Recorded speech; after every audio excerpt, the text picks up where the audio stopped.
So this is a very interesting question. So in this question you're given that n suffix a is a set containing elements of the form a times n, where n is a natural number. That is, what is NA? NA is a set containing elements of the form a times n, where n is a natural number.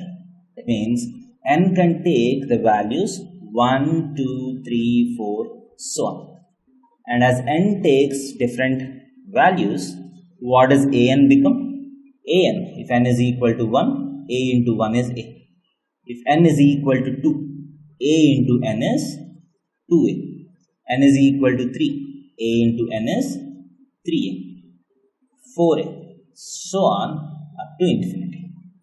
That means n suffix a is a if n is equal to 1, if n is equal to 2, a into 2 is 2a, a into 3 is 3a, a into 4 is 4a, so on.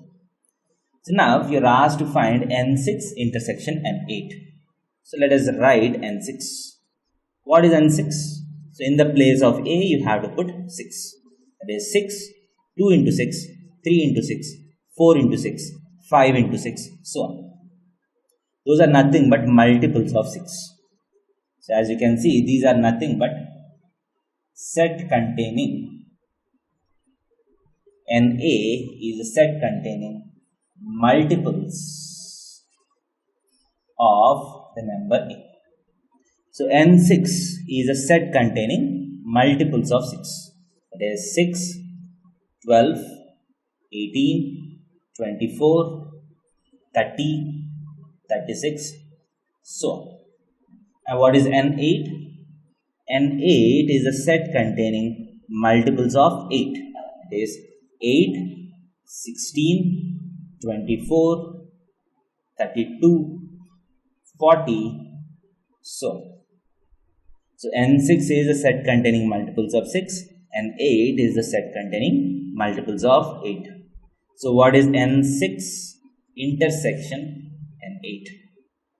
So this is nothing but the set of common elements of these two. So first set is the multiples of 6, the second set is the multiples of 8. So what are the numbers which are common in both N6 and N8? Those are multiples of both 6 and 8. So that is nothing but multiples of, if a number has to be divisible by 6 as well as 8. That means the number has to be a multiple of LCM of 6 and 8, right? So if a number has to be a multiple of 6 and also multiple of 8, then the number has to be a multiple of the LCM of 6 and 8. That is N. So what is the LCM of 6 and 8? It is 24, right? So as you can see, 24 is common in both of them. Next, if you go, so here you have 48, and 36, 42, 48. So 48 is again common. So the multiples of 24 are common in both N6 and N8. So the intersection of these two will be the multiples of 24, which is nothing but N24. So option C is the right answer.